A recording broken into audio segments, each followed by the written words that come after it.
长期咳嗽症状被称为是慢性咳嗽，背后有非常多的原因导致，最严重可能是癌症引起。不过最常见的原因还是以气喘、过敏性鼻炎、胃食道逆流为主。值得注意的是，咳嗽的表现是一种人体自然的防御机制。当喉咙有异物、脏东西，或是被细菌、病毒感染后产生的不适感，人体都会自然想要把它咳出来。一般咳几下，异物就可能排出。当咳嗽时间拉比较长，就得思考是哪些疾病所导致。胃食道跟胃交界的地方，那这个地方有时候如果胃酸太多的时候会跑上来，特别是你晚上咳嗽，可能会跟你晚上太晚吃晚饭有关系。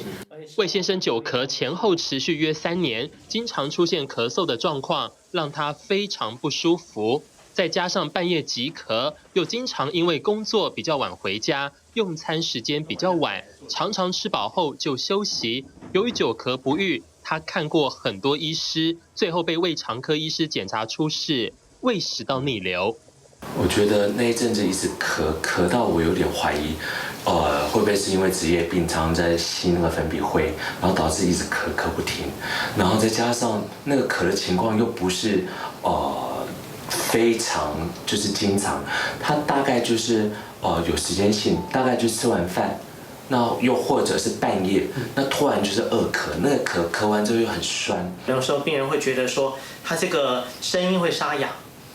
还有就早上起床的时候会觉得有这个肚子胀胀的，甚至有口臭。所以很多人现在这几个原因再加上咳嗽这样来看诊。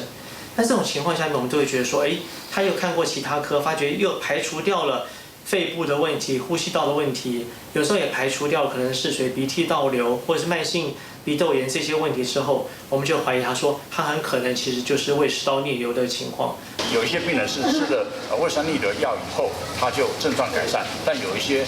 其实也不见改善。那也许这个咳嗽，大部分这些咳嗽也都是晚上比较厉害。其实不管是胃食道逆流咳嗽，还是本身肺部的问题气喘、发作等，也都是晚上比较厉害。的确有些人用了药物治疗之后，他的咳嗽也就改善了。逆流性食道炎那这一部分的病人，有些他确实会用咳嗽来表现，所以当你看过这些专科以后，他认为不像，确实可以来肠胃科，我们来可以检查一下，看你有没有逆流性食道炎，甚至的话，我们更深入的检查，看看你是不是有胃酸的逆流，这些都可以来对你的诊断做更精确的一些帮忙。久咳不愈常见的原因：鼻涕倒流、气喘、胃食道逆流、支气管炎、系支气管炎、降血压药、感染的持续性后遗症，也就是曾罹患肺炎、流感等严重感染病的人，好转之后也可能会持续有咳嗽的症状，或是呼吸道会持续发炎一段时间。久咳不愈，经过评估以后，有一些方法就把它当成胃食道逆流来处理，比如说该减肥的减肥了，不该吃太油腻了，不要吃太饱了，不要晚上一吃完以后很快的就躺下来，这都会加重你胃食道逆流。那你吃个药，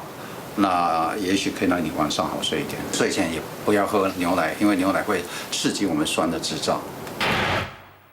当我们人平常是这样子的时候还好，当你睡觉的时候就躺下来躺平的时候，胃酸就很容易从这边慢慢的悄悄流出来。它如果冲的位置高一点，在胸口这边就会觉得闷闷的。可是如果在觉得说它如果到喉咙这边的时候，它就会觉得刺激到咳嗽，甚至有人会到更高到鼻咽的地方的时候，会觉得耳朵闷塞的感觉。所以跟每个人的这胃食道逆流的这个影响程度不同有关系。千万别轻忽久咳症状超过2周以上都不正常。随着台湾医疗进展，无论是癌症引起还是气喘、过敏性鼻炎或是胃食道逆流，都能透过检测找出根本的原因。民众出现久咳状况，应尽速就医，勿拖延，避免病情恶化。TVBS 新闻陈如环、蒋志伟台北采访报道。想看最完整的新闻内容，记得下载 TVBS 新闻网 APP。